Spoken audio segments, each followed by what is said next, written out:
Assim como as demais commodities, para o algodão não é diferente. Há certa volatilidade ainda permeando os negócios, principalmente para os futuros negociados na Bolsa de Nova York. Essa é uma semana começando na terça-feira para os americanos, depois do feriado, Dia do Presidente por lá, e com muitas energias divididas e distribuídas para entender esse mercado, para nos ajudar, inclusive, nessa análise e saber que momento é esse para esse mercado. A gente recebe o Peri Pedro, que é consultor independente do mercado do algodão, vai nos dar todos os detalhes do atual cenário. Peri, boa tarde, meu amigo, seja bem-vindo. É um prazer ter você com a gente aqui no Notícias Agrícolas.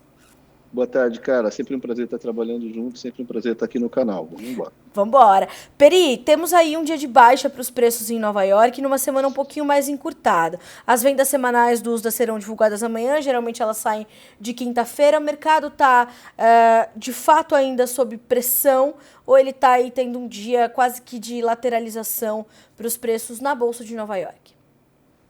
Ele continua com essa volatilidade, mas dentro desse range de baixo, né? Continua ainda sob pressão forte. A gente teve um relatório do USDA baixista, que a gente já esperava, a gente espera que continue baixista aí, pelo menos por mais uns 3, 4 relatórios. E não tem nenhum fato novo assim que nos ajude a ver uma mudança dessa tendência no curto prazo para o médio prazo. Para o médio prazo, para o longo, aí a gente, de novo, tem fé que a inflação vai baixar, que a gente vai conseguir, que os juros do Fed vão continuar a sua tendência de redução da inflação. Isso vai se traduzir em compra de produtos discricionários, entre eles os produtos têxteis. A gente precisa que isso volte. Até lá, a gente não tem nenhum fato que a gente tenha visibilidade que faça com que a gente vislumbre uma saída desse range ainda baixo, cara.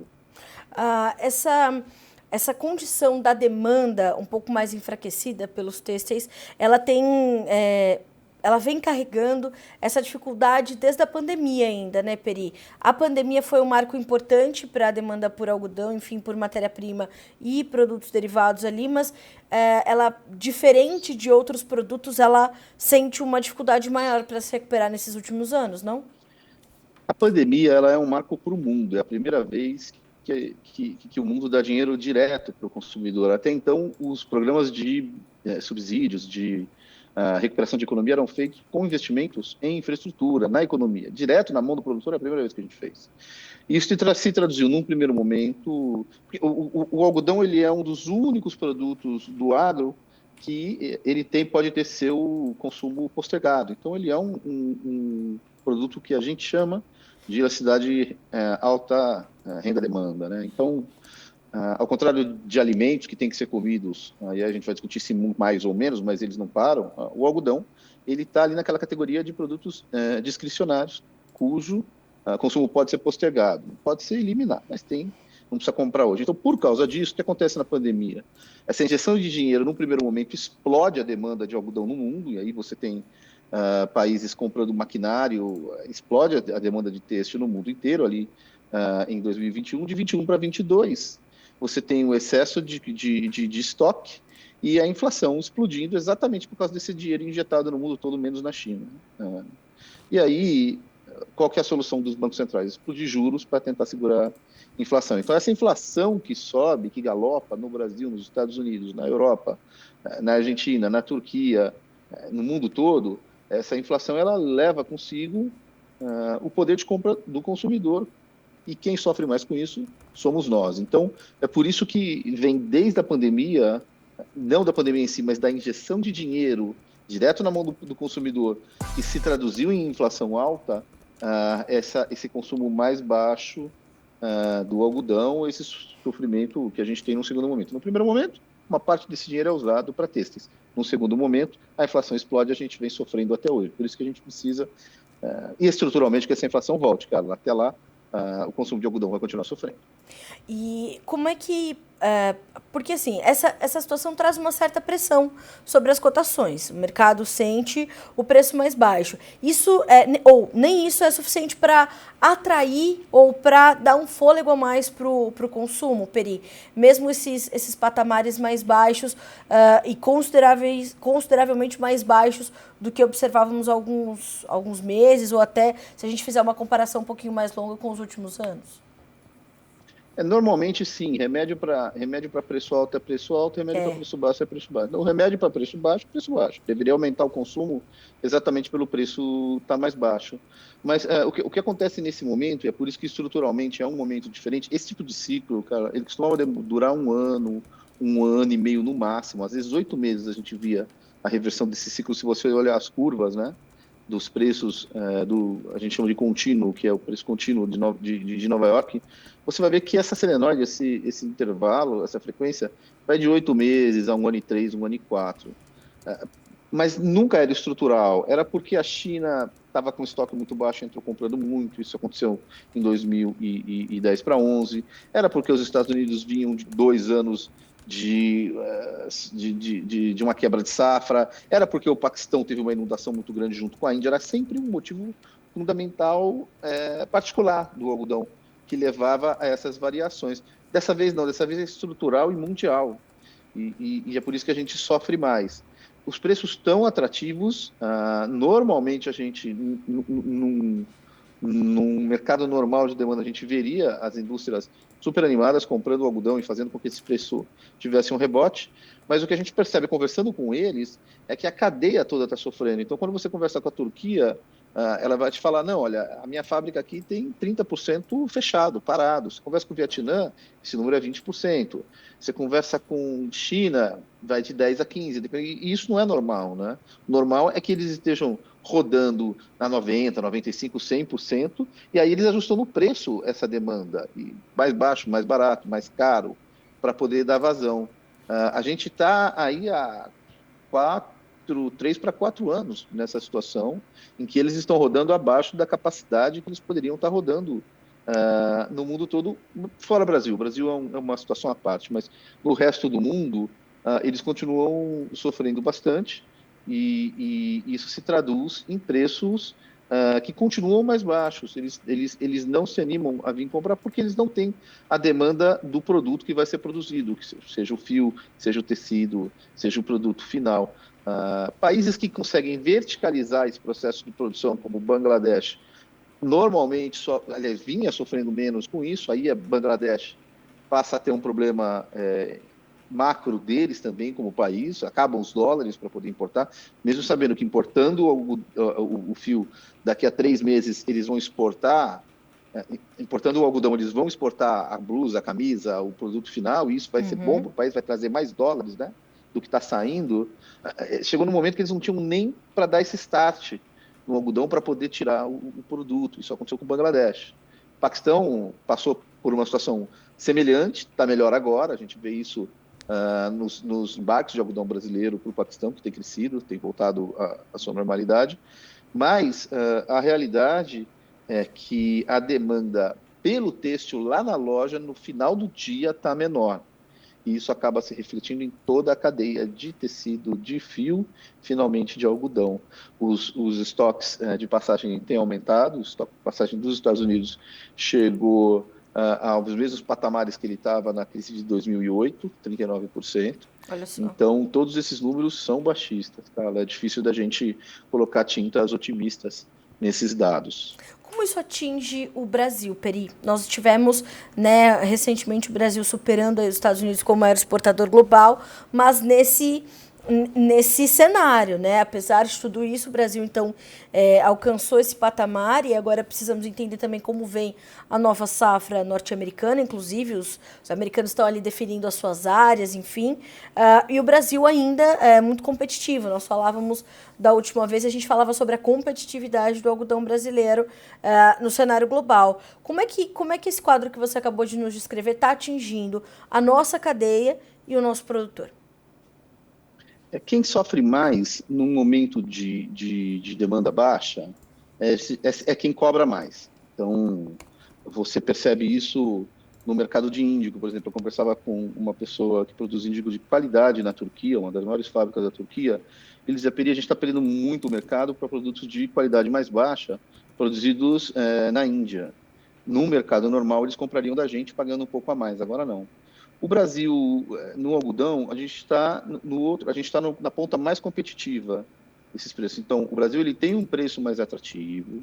O produtor brasileiro ele é verticalizado, então custa muito menos para o produtor brasileiro carregar esse algodão, né, não vender agora e vender daqui a 3 meses, do que custa para o produtor dos Estados Unidos ou da Austrália, que são nossos grandes concorrentes. Então, por outro lado também, uma coisa que tem nos ajudado é que os Estados Unidos, nesses momentos de preços muito baixos, eles, ao contrário da gente que reduz os programas de sustentação, eles têm programas de sustentação de preços, tanto nos Estados Unidos quanto na Índia, que são sagrados. Então, nesse momento, o produtor americano ele não precisa necessariamente vender o seu algodão, ele pode entregar num armazém, receber esse mínimo que ele receberia do governo e esperar para revender para uma trading e receber a diferença. Então, isso tira do produtor americano essa pressão para vender e fazer caixa, porque ele consegue fazer caixa através desses programas, que não são programas de subsídio na veia, né, mas que subsidiam, sim, o carrego desse algodão. Então, com isso, os Estados Unidos não estão cedendo o basis deles. Eles estão dizendo, olha, o nosso basis é esse, quer levar, leva, não quer, não leva. Vocês não estão vendo, tudo bem, deixa ele aqui. O fato do basis dos Estados Unidos estar se sustentando ajuda que o basis do Brasil também se sustente. Então, nós somos a fonte mais competitiva de algodão do mundo, de algodão colhido à máquina, que é um tipo de algodão que é mais valorizado. Então, entre a Austrália, Estados Unidos e Brasil, o Brasil é o mais competitivo, é o que consegue produzir melhor. Existiam dúvidas quanto à qualidade que tem se dissipado ao longo dos últimos anos, graças a um paro de enaltecer ao trabalho da Abrapa, junto com a ANEA, junto ao escritório internacional deles em Singapura, sim, que vem fazendo essas ações. Então, o Brasil consegue se posicionar bem. O Brasil, eu não quero dizer que ele é favorecido, mas ele é quem consegue sofrer menos no momento desse. Nesses momentos, quem é mais competitivo sofre menos, Carla. E o Brasil é a fonte de algodão colhido à máquina mais competitiva do mundo.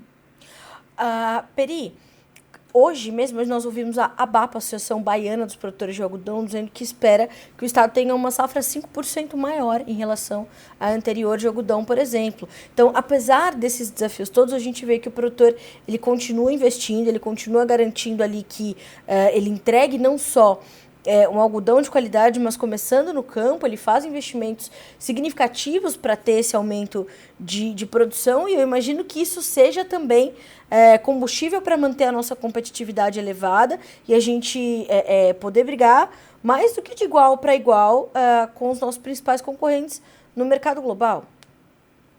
Esse é um caminho sem volta.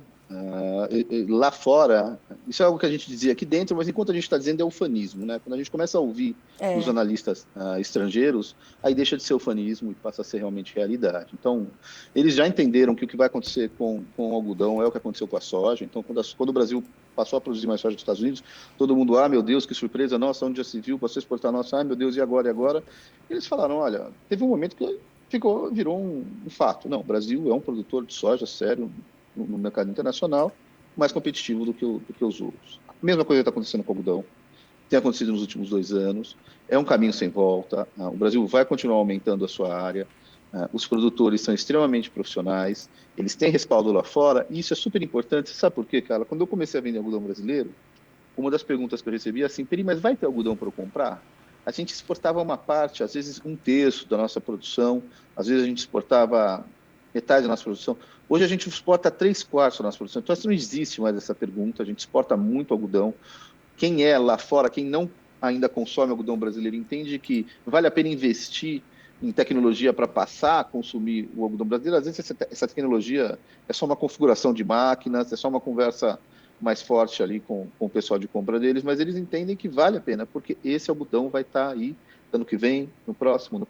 Então, o Brasil, além de ser um produtor de algodão de qualidade, é um produtor que você pode contar, vai estar aí ano que vem, vai estar no próximo. Então, pode investir, que não vai faltar algodão para te suprir. Isso foi super importante para a gente, conquistar o mercado que a gente conquistou lá fora, e isso se traduz nesses momentos de dificuldade. O algodão brasileiro é um algodão que está sendo procurado, demandado, todo dia a gente recebe demanda. Os produtores hoje, é um mercado, a gente fala que é um mercado de vendedores, porque para a safra atual, os produtores são os que não querem vender, o que é absolutamente compreensível, né? dado os níveis de preço, mas esse tempo em que a gente tinha preocupação, será que a gente coloca, não existe mais já há muito tempo, e parte disso vem também do trabalho muito legal da ABAPA, da AMPA, da AGOPA, das associações estaduais, que promovem, estimulam e fazem com que a cotonicultura brasileira fique cada dia mais forte. Certo. Bom, Peri, como é que está a formação de preços para o nosso produtor e como é que ele está avançando com a comercialização dessa produção que deverá ser maior, portanto, em relação à anterior? Para 25, ainda tem tempo, a gente ainda consegue vender uma parte maior desse algodão até dezembro, e a ideia é que chegue em dezembro com mais ou menos 60%, 70%, 80% da sua produção vendida. Tradicionalmente, aí nos próximos 4 meses, os produtores eles vendem perto de 70% antes de começar a safra, né? E guardam esses 30% para vender durante a safra. A gente espera que para a próxima safra isso continue. Mas tanto para a próxima safra quanto para essa, há 3 meses tem acontecido muito poucos negócios. Nova York caiu realmente de uma maneira em novembro, de novembro para dezembro ela toma um tombo e os produtores então se retraem e estão esperando Nova York voltar para conseguir vender. Para a safra que vem ainda tem tempo. O problema é que para essa safra é um pouco preocupante. Existem algumas centenas de milhares de toneladas que ainda precisarão ser vendidas, e essa sim, o prazo é mais ou menos maio, explodindo junho, mas normalmente maio, porque essa safra aqui, a partir de julho, passa a ser descontada. Então, os produtores sabem que ele tem normalmente esse deadline, esse limite aí de venda. Então, para o produtor que ainda tem estoque dessa safra ali na algodoeira esperando para ser vendido, esse produtor, eu sugiro que passe a conversar mais frequentemente com seus consultores, passe a conversar com as tradings e faça uma estratégia de venda e que não espere maio, porque se todo mundo vender junto em maio, provavelmente o basis brasileiro vai sofrer e a gente vai ter uma queda que é uma queda abaixo da queda, né? A gente vai ter uma queda de basis em cima da queda que já tem em Nova York, que não é isso que a gente quer. Então, eu digo de novo, atenção, tenta fazer uma estratégia, conversa bastante e não deixa para o último minuto, porque quem apagar a luz acaba sofrendo mais esse ano. É o que a gente sempre fala, né, Peri? Faz sentido, em algum momento da estratégia do produtor, especular e segurar, enfim.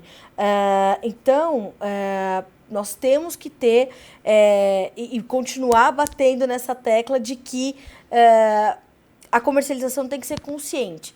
Quer esperar um pouquinho? Tudo bem, mas precisa ter uma estratégia. Não pode esperar descoberto. Tem que ter um hedge, tem que ter feito o seu barter, enfim.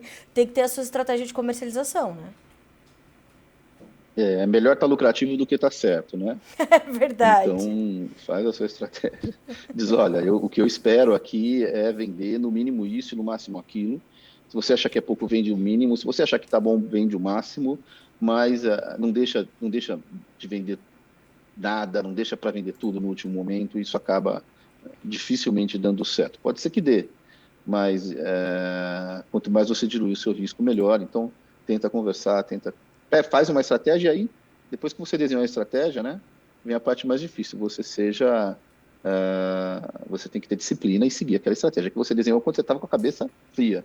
Porque depois, na hora que a cabeça está quente, aí você acaba sendo mais coração do que cabeça, e o coração não é um bom vendedor. A cabeça costuma ser um comerciante melhor do que o coração nessas horas. É verdade. Peri, quero lhe agradecer mais uma vez pela companhia, mais uma vez conosco aqui no Notícias Agrícolas. Você é sempre bem-vindo, meu amigo. Volte sempre para a gente continuar mantendo os nossos cotonicultores bem informados, tomando boas decisões. Obrigada.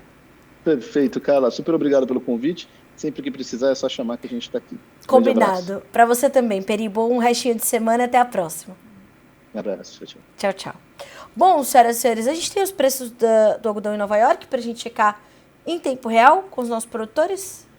Temos? Não temos. Não tem problema. A gente dá uma checada aqui no nosso site, no nosso noticiasagricolas.com.br. Hoje, como eu disse, os preços temos sim para dividir com vocês. como eu falei, hoje é um dia de pressão para os preços, então nós temos principalmente os contratos mais próximos cedendo um pouquinho mais agressivamente. Março, 65 centos mais 90 por libra peso, 0,5% de queda. O maio, 67 centos mais 38, 0,4% de baixa. O julho, 68 centos mais 42 por libra e uma queda de 0,4%. O outubro consegue respirar melhor, vai a 69 centos mais 42 por libra peso, 0,2% de alta. E percebam que os vencimentos mais alongados, eles estão mais altos, justamente tentando entender melhor como é que vai ser a construção dessa nova oferta, dessa nova safra, mas ainda sofrendo a pressão da demanda, que segue fragilizada, que segue sentindo um pouco mais. Então, há uma pressão adicional. E essa, como o Peri pontuou, a pandemia ela foi esse marco no mundo, na história mundial, porque isso promoveu uma disrupção em diversas cadeias e o algodão foi uma das cadeias que mais sentiu esse processo. Então, quando o consumo, as demandas foram voltando, elas, claro, foram vindo de forma mais ávida para commodities agrícolas que eram ali matéria-prima para fazer comida, né? Que era a retomada dos hábitos alimentares, enfim. E quando também o poder de compra das pessoas foi sendo retomado, essa diminuição do consumo de itens ali de cama, mesa e banho, roupas, enfim, os têxteis foram ficando um pouquinho mais para trás. Então há uma retomada muito mais parcial, gradual e escalonada dessa demanda, que combina-se com uma inflação ainda persistente. Então nós estamos falando de Europa, nós estamos falando de Brasil, de Argentina, de Estados Unidos, lá na ponta final, no consumo final da roupa, do sapato, de lençóis, de toalhas, ainda está fragilizado. Então toda a cadeia vai sentindo em cadeia essa reação. E isso vai do produto final até o tecido, passando pelo fio, chegando ao algodão. Então ainda pressionado, e por isso o produtor brasileiro tem que ter ali a sua estratégia de comercialização alinhada e sendo atualizada a todo momento de acordo com o comportamento do mercado. A gente conclui por aqui esse boletim. Na sequência, a Rafaela Ribeiro assume aqui a bancada para te dar mais informações, dessa vez sobre o café solúvel. Como é que esse café está ali se encaixando nesse mercado colapsado, né, enlouquecido de preço. Aliás, hoje dia de intensa volatilidade, 6% de queda para os futuros do Arábica negociados na Bolsa de Nova York. É um instante só, a gente volta já.